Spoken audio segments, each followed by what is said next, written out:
So the next thing that we want to do here is introduce the form tag. Right now what we have is something we might call a form in English, but technically in HTML it's not considered a form. It is just three inputs that are not related. So remember, the point of the form, it's just a container where we put our inputs. So yes, they can exist individually outside of a form, and sometimes we will have that. But if this is one form, one packaged up thing that we want to submit together, then it makes sense for us to make a form tag. So I'm going to go ahead and put this data inside the form tag and save it. And remember, in a form, there are two attributes we discussed.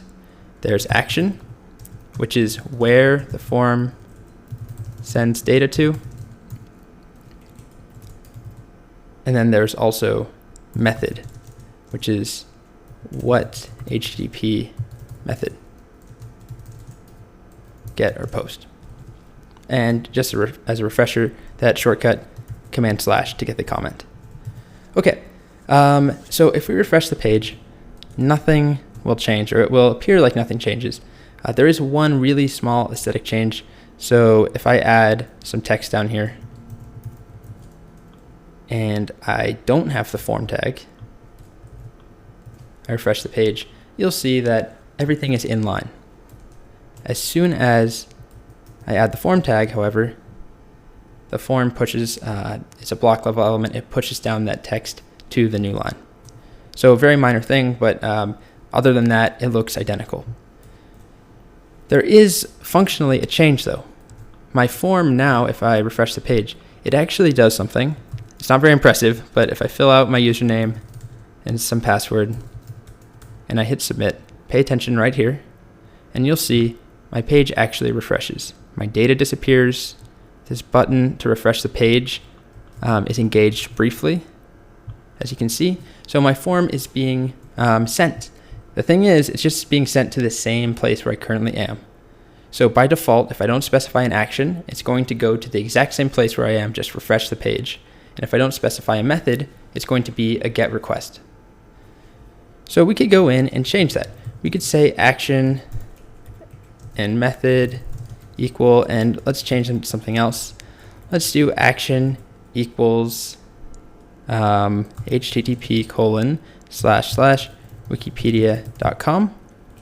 Method will be a GET request. Refresh the page. Let's fill out some data in here. Fill out my form. Click submit. This time, it's not going to send a request to the same page I am on. It's going to send a request to Wikipedia. And technically, this should be wikipedia.org, but they're smart enough that they realize people try and go to .com all the time, and it just redirects to .org. Okay, so that's the point of action. It's where we send data to. Of course, we're not really going to send data to Wikipedia or Google or Facebook from a form. We're going to send it to our own server, our own backend that we create. But we don't have that yet, so for now, we're just demonstrating that we can alter where the data goes by altering the action. So I'm going to go ahead and get rid of both of these and just keep it as form, where action is going to refresh the same page that we're on, and method is going to be get. And if you're feeling at all confused about that, we will spend a lot of time talking about HTTP requests and methods and actions, so we will get there. For now, this is purely about the front end of making the form. So there's one other thing I want to talk about here is that when we actually submit this form, the data is sent along with this request. And there's a way for us to see that.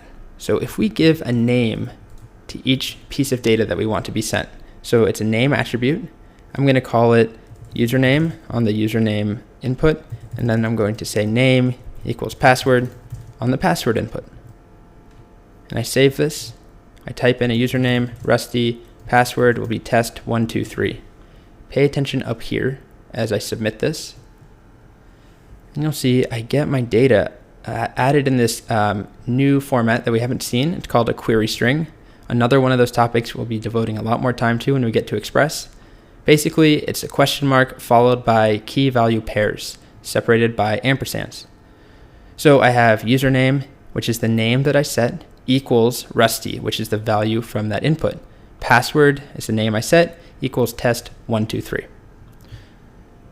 So the whole point of this is that we can give names to our data, to our pieces of data, so that we can then retrieve them later.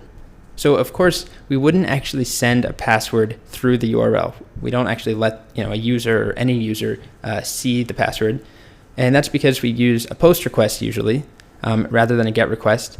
There are ways of getting around this. So again, this is all for later in the class. But what's important is that this isn't something I'm showing to you because you'll do it all the time. I'm showing it to you because it illustrates the fact that when we type something into a form, and I give it some data, and I click submit, the data is taken out of that form and a request is sent somewhere. And in this case, it's sent to the exact same place where we already are.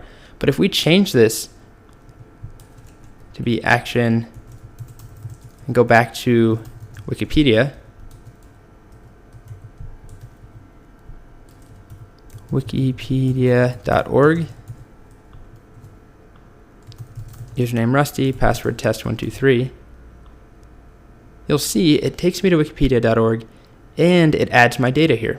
So we've successfully sent a request using that form, and in that request, the data was extracted from the username and password fields and then sent along with the request. So that's the foundation of all the types of forms that we're going to do. It's not always a GET request, but our forms later on are going to extract data out, send it somewhere, and then we'll process the data and receive it on the back end.